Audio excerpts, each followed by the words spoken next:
The day began like any other in Pompeii, the sun casting a warm glow over the bustling streets, where merchants hawked their wares and children played. Yet just after noon on August 24th, 79 AD, the atmosphere shifted. Without warning, a deep rumble echoed from the peak of Mount Vesuvius, a sound that would soon haunt the dreams of the city's inhabitants. This was no ordinary day. The earth had begun to stir in a primal fury. In the heart of the city, a baker named Marcus stood in the doorway of his shop, the scent of freshly baked bread mingling with the salty air from the nearby bay. He had worked tirelessly that morning, kneading dough and shaping loaves, but now he paused, instinctively sensing something was amiss. The ground trembled beneath his feet, a shiver that ran through the very soul of Pompeii. "What is happening?" he muttered to himself, eyes wide with concern as the rumbling intensified. As the sun darkened, ash began to fall from the sky, a light gray dust that coated the streets and the roofs of the houses. At first, it seemed like an odd phenomenon, but soon it thickened, turning day into night. The citizens of Pompeii, bewildered and fearful, were caught in a surreal twilight. Marcus watched as his neighbors rushed into the streets, their faces painted with panic. "To the hills!" someone shouted, but others hesitated, unable to comprehend the magnitude of the catastrophe unfolding. The first deadly clouds of superheated gas and ash surged down the slopes of Vesuvius, moving faster than a galloping horse. Its temperature soared to over 300 degrees Celsius, killing all in its path. In that moment, the city became a tomb. Pliny the Younger, an eyewitness who would later recount these horrors in letters, described it as a scene of chaos. The whole air was filled with ashes and a black cloud, obscuring the sun. People stumbled in the streets, gasping for breath, their lungs filled with ash. The once vibrant marketplace, teeming with life, became a place of despair. Marcus's heart raced as he turned to flee, but the suffocating darkness closed in around him. He could hear the screams of children, the cries of mothers searching for their lost ones. "Where are you?" he yelled, his voice swallowed by the chaos. But then, just as suddenly as it began, the eruption reached its climax. A massive explosion sent a plume of ash and smoke soaring into the sky, blanketing the city below. Those who remained trapped, caught in the grip of panic, would soon become mere shadows, forever preserved in the volcanic ash, frozen in time. But to understand how we got here, in the vibrant year of 79 AD, Pompeii thrived as a bustling hub of commerce and culture, nestled at the foot of the imposing Mount Vesuvius. With a population estimated around 11,000, the city was a testament to Roman ingenuity and resilience. The streets were alive with the sounds of merchants peddling goods, children laughing as they played, and the rhythmic clattering of chariots against the cobblestones. Among the narrow alleyways, the scent of freshly baked bread from Marcus, the local baker, wafted through the air, inviting passers-by to indulge in his artisanal loaves, priced at a mere 4 asses each, a staple for the average Pompeian. Marcus, a man of striking presence with a warm smile, was known not just for his bread but also for his community spirit. His small bakery, adorned with colorful murals depicting Roman gods, served as a gathering spot for locals. He often exchanged stories with customers while kneading dough, sharing laughter and news from the marketplace. He aspired to expand his bakery, dreaming of providing for his family and creating a legacy that would endure beyond him. But beyond the daily rhythm of life, Pompeii was a city marked by contrasts and tensions. The wealthy elite, living in extravagant villas adorned with mosaics and fountains, often looked down upon the lower classes, whose struggles were masked by the city's beauty. The divide was palpable. The average laborer earned about 1 denarius a day, barely enough to feed a family, while the affluent dined on delicacies like peacock and dormice, their plates filled with opulence. As Marcus served his humble bread, he understood the nuances of this societal fabric, often lamenting the hardships faced by his neighbors, yet finding solace in their shared humanity. One of the prominent figures in this tapestry was Pliny the Younger, a Roman statesman and lawyer, known for his eloquent letters and keen observations. Living in nearby Misenum, he had a keen interest in natural philosophy and the world around him. His writings reflected a deep curiosity about the human experience, and he often pondered the capriciousness of fate. "What is life but a fleeting moment?" he he would muse, unaware that his reflections would soon capture the final moments of Pompeii in the face of impending disaster. The political climate of the time also simmered with tension. The Flavian dynasty, established by Emperor Vespasian in 69 AD, had begun to stabilize Rome after years of civil strife. Vespasian, a pragmatic leader, focused on restoring the empire's glory, overseeing monumental projects, including the construction of the Colosseum. Yet, the underlying unrest among the populace remained. Tax burdens weighed heavily on the average citizen, leading to whispers of dissent in taverns and homes alike. The promise of peace felt fragile, precariously balanced on the edge of volcanic fury. As the summer heat bore down on Pompeii, the sunlight danced upon the surface of the Forum, the city's heart where political discourse and commerce intertwined. Here, citizens gathered to discuss matters of state, barter goods, and engage in spirited debates. Statues of revered leaders, such as the recently deified Augustus, loomed over the plaza, a reminder of Roman ambition and legacy. Yet amidst this grandeur, cracks in the facade began to emerge. The tension was not just a product of social divides, but also a reflection of the natural world. Vesuvius, long considered a protective sentinel to the city, had begun to stir. Earthquakes had rattled the region in previous years, with a significant tremor recorded in 62 AD causing damage to numerous buildings, including the Temple of Jupiter. Many residents dismissed these signs as mere nuisances, believing the mountain to be a mere backdrop to their lives. However, Pliny, with his scientific mind, noted the unusual behavior of the mountain and documented his observations in letters to friends, wondering aloud if the gods were signaling something dire. On one fateful afternoon, as the sun dipped low, casting a warm glow over Pompeii, whispers of the mountain's unrest spread through the streets. The baker Marcus, wiping his hands on his apron, heard the murmurs while serving customers. "You should heed the warnings." An elderly man warned, his voice trembling, "The earth speaks, and we must listen." Marcus smiled politely, but inside a knot of unease tightened. He had heard the stories of ancient cities buried beneath the earth, tales of destruction that echoed through the ages. Yet life pressed on. He had bread to bake, children to care for, and dreams of a better future that felt just within reach. As the evening approached, the marketplace buzzed with activity. The air filled with the rich aroma of spiced fish and honey cakes, while the laughter of children mingled with the shouts of vendors. Yet, beneath the surface, a collective anxiety simmered. Merchants exchanged uneasy glances. The air felt charged, as if the very atmosphere was bracing for change. In a nearby villa, a once proud patrician family prepared for an evening feast, unaware of the fate that awaited them. Their banquet table was laden with food, harvested from the fertile soils of Campania. Yet as they raised their goblets in toast, the ground beneath them trembled ominously, a subtle prelude to the chaos that would soon engulf the city. The clash of silverware and laughter rang hollow, for the specter of Vesuvius loomed ever closer. On the outskirts of Pompeii, fields of grapes and olives swayed gently in the late summer breeze, nurtured by the volcanic soil that contributed to the region's abundance. Farmers worked tirelessly, their hands stained with earth, harvesting the fruits of their labor. They were proud of their produce, knowing that their goods would travel far and wide, bringing prosperity to the city. But today, the horizon held an unsettling sight. The mountain, usually a distant silhouette, now appeared more menacing, shrouded in a haze that hinted at something sinister brewing. As the sun set, casting long shadows across the landscape, Pliny penned a letter reflecting on the fragility of life. "The earth's beauty is both a blessing and a curse," he wrote, contemplating the interconnectedness of nature and humanity.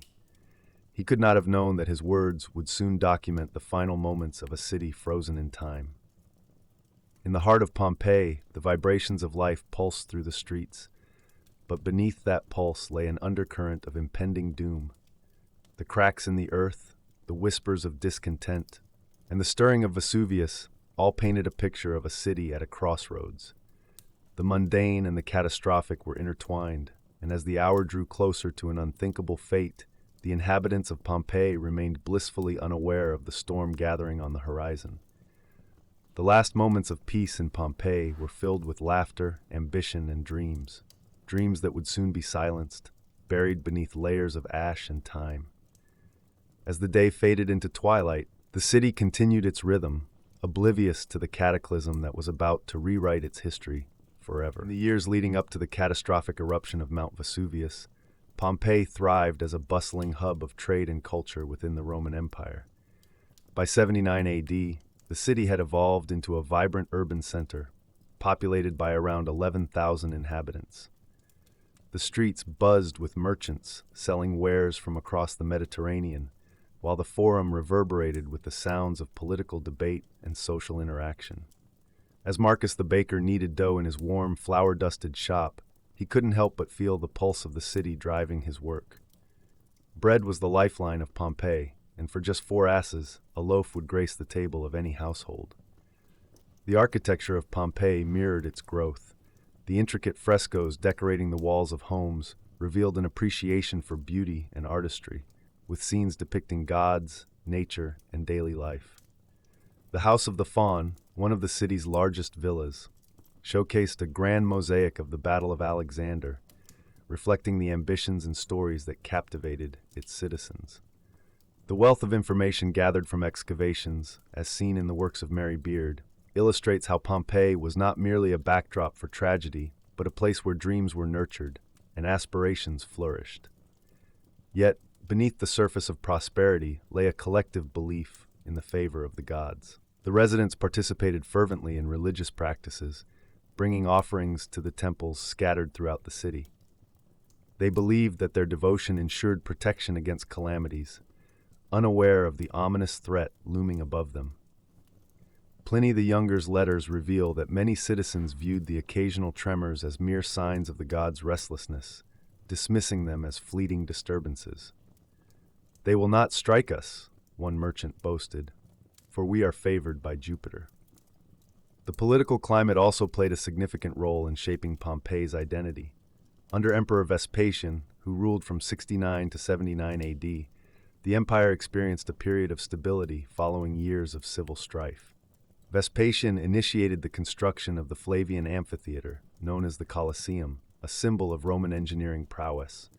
This monumental project provided entertainment and unity, fostering a sense of shared identity among citizens. The laughter of the crowd enjoying gladiatorial games echoed in the hearts of many, reinforcing their belief that they were part of an empire destined for greatness. As the city expanded, so too did the disparities between classes. Wealthy patricians inhabited lavish villas adorned with luxurious gardens, while the lower classes struggled to make ends meet, often working multiple jobs to survive. Yet, this inequality did not breed resentment. Rather, it fostered a unique camaraderie among the people. The bustling markets of Pompeii were a melting pot of cultures, where laughter mingled with the scent of spices and the clamor of trade. Those who had less often found solace in community gatherings, sharing food and stories, their resilience binding them together. The summer of 79 AD was particularly warm, and the festivities that filled the streets took on an air of urgency. The annual festival of Vulcan, the god of fire, drew townsfolk to the temples, where they made offerings and prayers for continued prosperity. The air was thick with the scent of incense and the sound of laughter, yet, in the distance, Mount Vesuvius stood vigilant. To many, it was merely a picturesque backdrop, a reminder of nature's beauty. But whispers of the ground trembling and uncharacteristic clouds rising from the mountain began to circulate, dismissed as mere superstition. One could almost hear the conversations in the taverns, where patrons raised their cups in celebration while dismissing the murmurs of impending doom. "The gods have granted us favor," a soldier declared, his armor gleaming in the flickering torchlight. "Let us rejoice today, for tomorrow will take care of itself." But such moments of levity were fleeting. The volcanic activity that had been subtly increasing over the weeks became impossible to ignore. On August 24th, a series of violent tremors shook the city. Pliny the Younger, stationed at Misenum, observed the chaos from afar. He chronicled the growing panic, noting, "People rushed to the shores, abandoning their homes, believing they would find safety upon the water."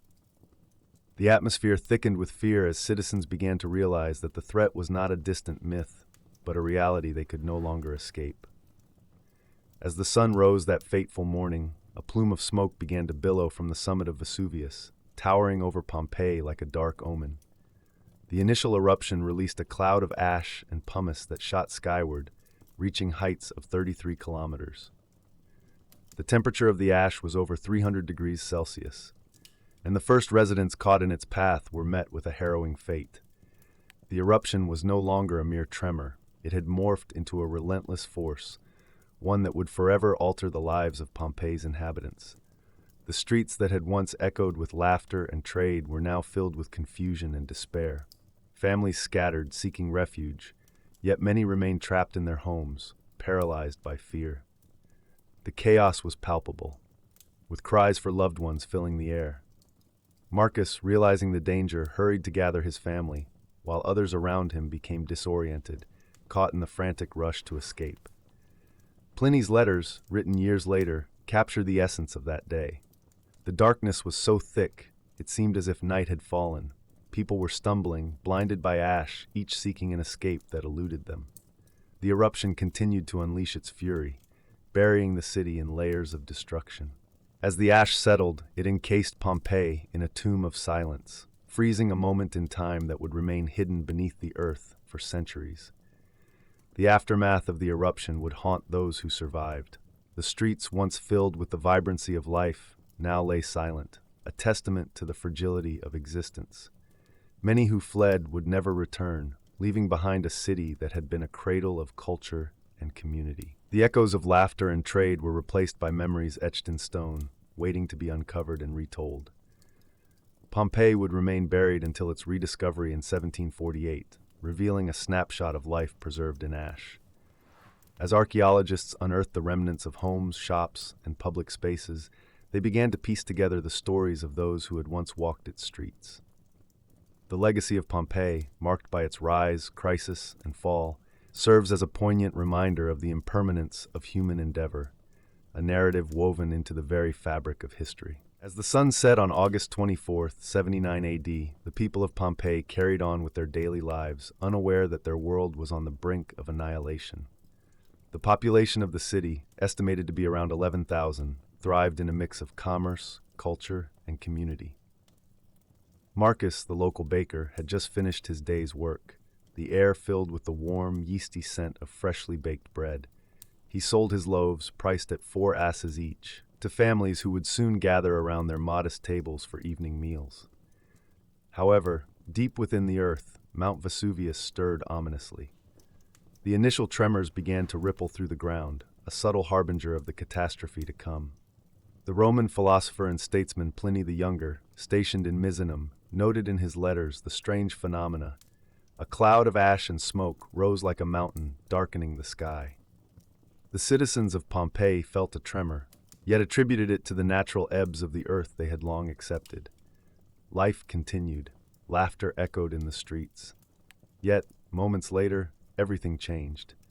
Around 1 o'clock in the afternoon, the first violent explosion shattered the calm. The force was powerful enough to send volcanic rocks and ash hurtling into the sky, creating a colossal column that rose to heights of over 30 kilometers. The eruption transformed the brilliant blue sky into a canvas of swirling gray and black, casting an eerie pall over the city. In the forum, chaos erupted. "Run! Get to the hills!" shouted a merchant, his voice rising above the panic. People dropped their goods and fled in every direction. Marcus, instinctively protective, looked for his family amidst the throng. His wife, Julia, clutched their young daughter, Aelia, shielding her from the debris that began to rain down. "We must go. Now," he urged. What followed was a descent into chaos. The temperature soared, reaching over 300 degrees Celsius, vaporizing everything in its path. The air became thick with ash, choking those who attempted to breathe. Pliny, witnessing the horror from a distance, wrote, "The ash fell like snow, and the darkness grew so profound that we could not see our hands." As the first wave of destruction struck, buildings began to collapse under the weight of the ash. The House of the Faun, a grand residence adorned with exquisite mosaics and art, succumbed to the pressure, its ancient stones crumbling into the streets. A young boy, separated from his family, stumbled into the forum, his eyes wide with terror, searching for a familiar face. The cries of the lost echoed against the walls that had once stood firm. Marcus and his family made their way towards the outskirts of the city, but the path was treacherous and fraught with peril. The streets, once bustling with life, were now filled with debris and the anguished cries of the people. "We can't go that way," Julia screamed, pointing to a building that leaned precariously, threatening to topple. The sounds of destruction were deafening, the crack of breaking stone, the cries of the injured, mingling in a cacophony of despair. Pliny's letters would later reveal that the eruption claimed thousands of lives. The death toll from that fateful day is estimated to have reached up to 16,000, many trapped under the very ash that sought to preserve them. "The darkness was so complete that we could not tell day from night," he recalled, painting a picture of utter devastation. As they fled, Marcus heard the distant sound of the Flavian amphitheater structure collapsing, a monumental symbol of Roman engineering now reduced to rubble. It had housed games and entertainment, a place of joy turned into a grave of memories. Aelia, still cradled in her mother's arms, whimpered as the ash settled upon her tiny shoulders, a heavy shroud of their lost world. In the midst of the chaos, some residents chose to fight against fate. An elderly man, known for his wisdom, stood in the center of the forum, urging others to remain calm. "We must support one another. We cannot let fear consume us." His words were noble, but the panic that gripped the crowd was insurmountable. People surged past him, driven by instinct and fear. As darkness enveloped the city, families became separated. Marcus, in a desperate attempt to find shelter, lost sight of Julia. "Stay close, Aelia!" he shouted into the thickening ash, but his voice was swallowed by the growing storm. The streets were now filled with a suffocating haze, each breath drawing in the bitter taste of ash and despair. Above the chaos, Vesuvius continued to unleash its fury. The ash and pumice rained down like a relentless storm, burying homes and lives beneath layers of volcanic debris. The once vibrant streets of Pompeii were transformed into a graveyard, a tomb for those who had known only the warmth of sunlit days. Amidst the turmoil, Pliny the Younger recorded the final moments of the city's inhabitants. They appeared as shadows, moving in the dark, seeking safety, seeking each other. Amidst the shadows, Marcus clung to hope, knowing he must find Julia and Aelia. Each step felt like a descent into a nightmare, the world he knew slipping away as the ash continued to fall. In the aftermath, the city lay silent, a haunting reminder of the lives lost on that fateful day. The eruption of Vesuvius would be remembered not only for its destruction, but for the stories it buried. Years later, in 1748, archaeologists would unearth the remnants of Pompeii, revealing a world frozen in time, its people forever captured in their last moments. The echoes of those who perished would resonate through history, reminding us of the fragility of life and the suddenness with which it can be taken. As the last remnants of daylight faded, the city was enveloped in darkness, the cries of its people silenced, leaving behind only the whispers of what once was. As darkness enveloped the streets of Pompeii, the sounds of chaos filled the air.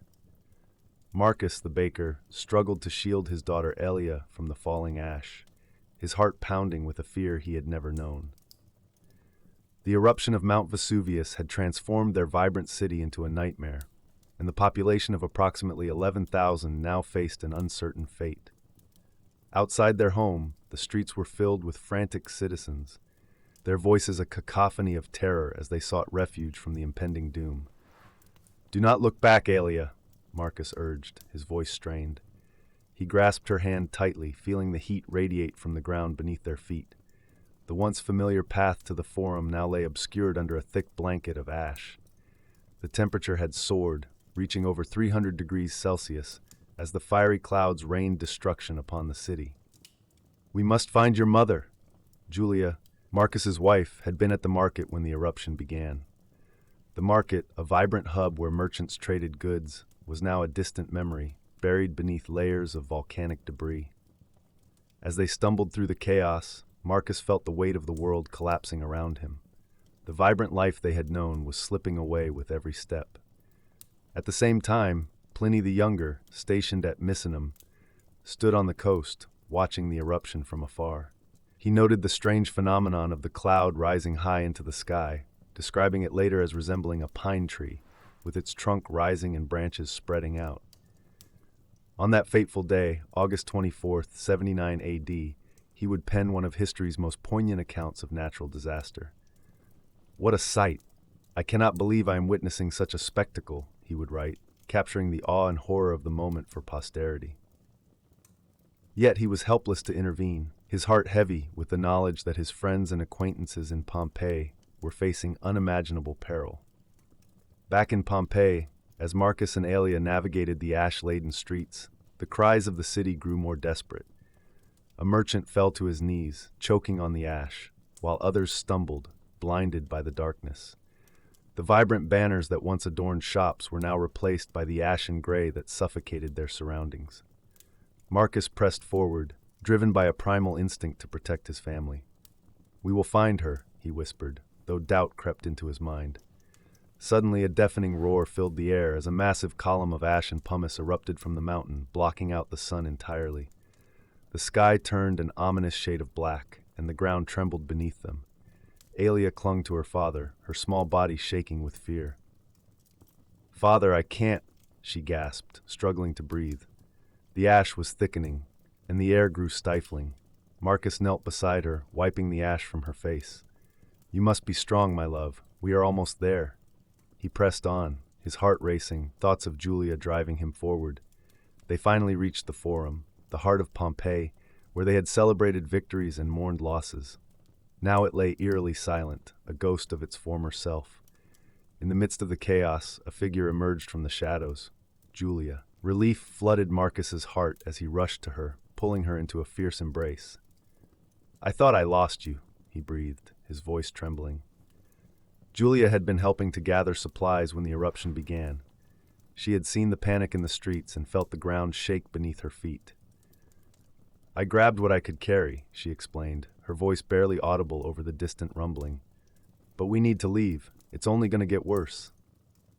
As they huddled together, the ground quaked again, more violently this time. The Forum, once bustling with life, now felt like a tomb. Citizens were beginning to realize the gravity of their situation. Those who had ignored the signs of impending disaster now faced the consequences. Buildings began to collapse under the weight of ash, and the death toll was rising rapidly. An estimated 2,000 would not escape the wrath of Vesuvius that day. In the aftermath of the eruption, Pliny the Younger would later recount the devastation in a heartfelt letter to the historian Tacitus. He wrote of the stifling dark as it pressed down on the city, extinguishing the light of life and hope. The irony was not lost on him. They were so busy living their lives, he noted, that they failed to see the signs of death approaching. His observations would serve as a sobering reminder to future generations of the fragility of existence. As night fell, the ash continued to rain down, burying Pompeii deeper in darkness. Marcus, Julia, and Aelia found refuge in a narrow alley, their bodies pressed against the cool stone of a wall. The sounds of despair echoed around them, punctuated by the distant cries of those who were still searching for loved ones. They listened as buildings crumbled and the earth groaned. "Father, what will happen to us?" Aelia's voice quivered. The innocence of her question pierced Marcus's heart, and he felt the weight of their uncertain future. Would they escape the wrath of Vesuvius? "We will find a way," he assured her, though his own heart was heavy with doubt. As the hours dragged on, the air grew thick and suffocating. The family huddled together, sharing warmth in the cold embrace of fear. Outside, the city was being swallowed by ash, the once bustling streets now silent. The last remnants of a vibrant civilization were being erased, and with them, the stories of countless lives. In the distance, the Flavian amphitheater, known to many as the Colosseum, echoed with the sounds of a lost world. Built just a few years prior, it had been a place of entertainment, where gladiators fought for glory and citizens gathered to witness grand spectacles. Now it lay abandoned, a monument to what once was. As morning approached, the family felt the weight of their reality settle over them like the heavy ash that choked the streets. The world had shifted, and the vibrant city of Pompeii, once a bustling hub of commerce and culture, was now a graveyard of memories. The eruption of Vesuvius was not just a natural disaster. It was a turning point for the entire region, a reminder of nature's immense power. In the following days, the excavation of Pompeii would begin, revealing the city frozen in time. The voice of Pliny the Younger would weave through history, giving a chilling account of the eruption and its aftermath. By the year 1748, when Pompeii would be rediscovered, the world would come to know the stories of its inhabitants through the layers of ash that had preserved their lives. Yet for Marcus, Julia, and Aelia, their story was one of survival amidst devastation. As they embraced in the narrow alley, the ash still falling around them, they understood that while their city may be lost, their bond as a family would endure, a flicker of hope amidst the darkness. In the months following the catastrophic eruption of Mount Vesuvius, the ancient city of Pompeii lay buried beneath an estimated 4 to 6 meters of volcanic ash and pumice. Time, it seemed, had paused amidst the destruction. The once bustling streets, echoing with the sounds of merchants and laughter, now stood silent, muffled by the heavy blanket of ash that preserved the remnants of life as it had been. The city, along with its vibrant community of approximately 11,000 inhabitants, had been frozen in a moment that would haunt the annals of history. Pliny the Younger, an eyewitness to the disaster from the nearby town of Misenum, wrote extensively about the aftermath. He described the scene as a vast and terrible silence, broken only by the distant cries of the surviving. The air was thick with despair, the weight of ash a constant reminder of the lives lost. Many of those who had escaped the initial chaos found themselves grappling with the stark reality of what had transpired. The sounds of friends and family, once a comforting melody, were replaced by the eerie stillness of an empty city. As the initial shock faded, survivors began to emerge from their hiding places, confronting the devastation around them. Aelia, Marcus's daughter, now a young woman, wandered through the streets where she had played as a child. The vibrant frescoes that adorned the walls of the House of the Faun were now dulled by the ash, their colors muted beneath layers of destruction. "What has become of us?" she whispered to herself, the weight of her words hanging in the air like the ash that choked the streets. The recovery efforts began almost immediately, though they faced monumental challenges. Officials, desperate to restore some semblance of normalcy, dispatched teams to clear the debris. The Roman Senate, under the leadership of Emperor Vespasian, allocated funds for the rebuilding of the Bay of Naples, which included Pompeii. An estimated 400,000 sesterces were earmarked for the recovery. Yet the task was Herculean. The streets were littered with the remnants of homes, shops, and temples, their structures twisted and crushed under the weight of ash and volcanic rock. For the families that had lost loved ones, each day was a painful reminder of their absence. Marcus, the local baker, was among those who grappled with the loss. He searched tirelessly for Julia, hoping against hope that she had found safety. His heart ached with each passing day, each empty corner of their home a testament to what had been taken. The bakery, once alive with the smell of freshly baked bread, now stood in ruins, a ghost of its former self. "I will rebuild," he declared to Aelia one evening as they sifted through the remnants of their life. "We will honor their memory by starting anew." However, the psychological toll of the eruption was as devastating as the physical destruction. The survivors experienced symptoms of what modern psychology would identify as post-traumatic stress disorder. Pliny observed this unsettling phenomenon, noting in his letters that the faces of those who survived bore the traces of horror, their eyes dull with the weight of grief. As they dug through the ash, they unearthed not just rubble, but memories. The jewelry of a woman, the toys of children, the bread still preserved in the ovens. Each artifact told a story, a reminder of the lives that once thrived in the shadow of Vesuvius. In the months that followed, stories began to circulate of miraculous survivals. Some claimed that they had seen glimpses of loved ones in the ash, or heard them call out from the depths of despair. Aelia, too, held on to a thread of hope. She often visited the Forum, where the marketplace had once thrummed with energy, now silent except for the occasional sound of the wind shifting the ash. Here she would sit among the ruins and dream of what could have been. "Father," she would whisper, "if you can hear me, I promise to keep our memory alive." The excavation of Pompeii began in earnest in 1748, more than 1,600 years after the eruption. Archaeologists discovered entire households preserved under the layers of volcanic material, including a bakery with its bread molds still intact. This would later reveal the daily lives of the Pompeians, offering a glimpse into their world. Each excavation site became a window into the past, revealing not just the architecture, but the very essence of the people who had lived there. In the years that followed, as the ruins were unearthed, some began to return to the city, drawn by the stories of survival and resilience. They sought to reclaim what had been lost, to build anew from the ashes. The people of Pompeii began to forge a new identity from the remnants of their past, learning to live with the sorrow while also celebrating the lives that had once thrived there. The amphitheater, once a place of entertainment and community, became a symbol of endurance. It was here that the people gathered, sharing stories of their loved ones, of laughter and life, amidst the echoes of grief.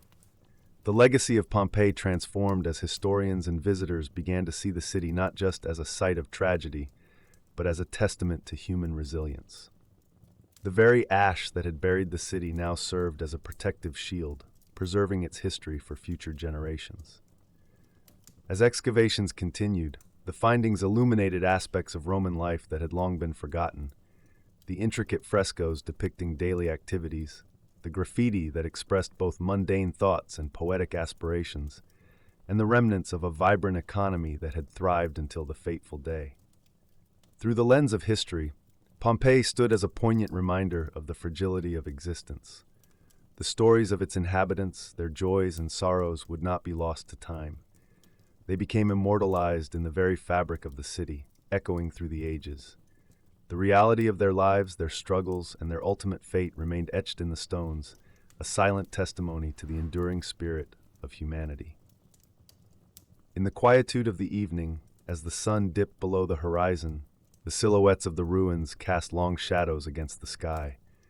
Elia stood at the edge of the forum, her heart filled with a profound sense of connection to her past. "We are still here," she murmured, feeling the history around her. The streets were no longer silent. They spoke of hope, resilience, and the unbreakable bonds of family and community. Life would continue, as it always does, even in the shadow of loss. In the centuries following the cataclysmic eruption of Mount Vesuvius, the story of Pompeii transformed from a tragedy into a symbol of lost grandeur. The city, buried under layers of ash and pumice, remained forgotten until rediscovery in 1748 by a group of explorers seeking treasure. What they unearthed was not just a city, but a time capsule, a vibrant tableau of Roman life, preserved in the very moment of its destruction. Known as the Pompeian moment, this term encapsulated a paradox. The city was both a testament to the resilience of human civilization and a reminder of its fragility. The excavation of Pompeii revealed the daily lives of its inhabitants in stark clarity. Walls adorned with frescoes depicting mythological scenes, shops bustling with goods, and streets lined with homes. Archaeologists discovered carbonized loaves of bread, preserved by the very ash that had claimed them, and oil lamps still filled with remnants of oil. The meticulous detail found in these artifacts allowed historians to paint a rich picture of Roman life, from the simple joys of family gatherings to the complexities of trade within the Forum. As Mary Beard noted in her book, Pompeii, The Life of a Roman Town, the city was an extraordinary time capsule, offering insights into everything from social hierarchies to culinary preferences. The stories of Pompeii became mythologized over time, often overshadowed by the dramatic narrative of its destruction. The eruption, which reached temperatures exceeding 300 degrees Celsius, claimed the lives of approximately 2,000 people, a harrowing number in a city of around 11,000. Pliny the Younger's vivid account, written in the days following the disaster, has shaped our understanding of the event. He described the scene with haunting clarity, stating, "The ashes were blacker than night," and recounted the frantic escape attempts of those caught in the chaos. His letters provide a crucial eyewitness perspective that informs modern interpretations of the eruption. In the 19th century, artists and writers began to romanticize Pompeii, transforming it into a symbol of lost beauty and the inevitable decay of civilization. Edward Bulwer Lytton's novel, The Last Day of Pompeii, published in 1834, captured the imagination of the public, weaving a tale of love, loss, and catastrophe. This fictional narrative created an enduring image of Pompeii that combined elements of tragedy and heroism, influencing countless adaptations in literature and the arts. The novel, along with dramatic paintings, helped to cement the city's place in popular culture, turning it into a subject of fascination that persists to this day. The fascination with Pompeii also extended into the realms of archaeology and tourism. By the mid-19th century, the site became a major destination for travelers, eager to witness the remnants of this ancient city. Excavations continued, revealing more about the lives of the people who once walked its streets. The discovery of public baths, brothels, and villas painted a fuller picture of Roman society. The Villa of the Mysteries, with its stunning frescoes depicting enigmatic rituals, captivated scholars and visitors alike, prompting questions about the religious practices of the time. As the 20th century dawned, Pompeii became emblematic of a broader understanding of archaeological preservation and the importance of protecting cultural heritage. The site was designated a UNESCO World Heritage Site in 1997, ensuring its protection for future generations. Yet the very act of preserving Pompeii has raised complex questions about the nature of memory and historical narrative. What do we choose to remember, and what is lost in the process? As we excavate the past, do we risk romanticizing it, stripping it of its humanity?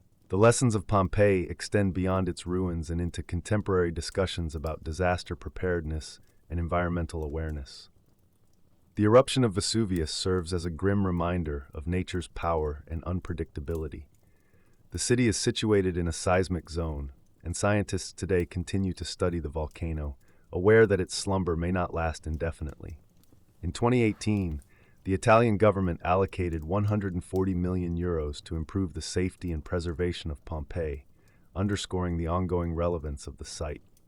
The legacy of Pompeii is not merely one of destruction, but a constant dialogue between past and present, urging us to consider our relationship with nature and the fragility of our existence. Furthermore, the artifacts unearthed from Pompeii continue to influence modern culture, from fashion to architecture. The resurgence of classical motifs in design and art can be traced back to the aesthetic inspiration drawn from Pompeian frescoes and mosaics. In a world increasingly driven by technology, the tactile connection to the past remains profound. The remnants of Pompeii invite us to reflect on our humanity, to consider the lives lived and lost, and to appreciate the beauty that can emerge from destruction. As we stand on the precipice of the future, the legacy of Pompeii offers a poignant reminder of the cycles of life, death, and rebirth. The city, once vibrant and bustling, now lies in silent repose beneath the weight of its own history. Yet even in its stillness, it speaks volumes. The stories etched in its walls, the echoes of laughter and sorrow, remind us that life, in all its complexity, is transient. As Pliny the Younger wrote, "The disaster was great, but the human spirit is greater." The endurance of that spirit, mirrored in our quest to understand and remember Pompeii, continues to shape our collective narrative. Pompeii remains a bridge between eras, an enduring testament to the resilience of culture and the unyielding march of time. Its legacy is a multifaceted gem, reflecting not only the tragedy of its demise, but also the rich tapestry of life that once flourished within its walls. It stands as a reminder of our shared humanity, urging us to remember and honor those who came before us, and to learn from the past as we navigate the uncertain terrain of our future.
inviting you to carry their legacy softly into your dreams.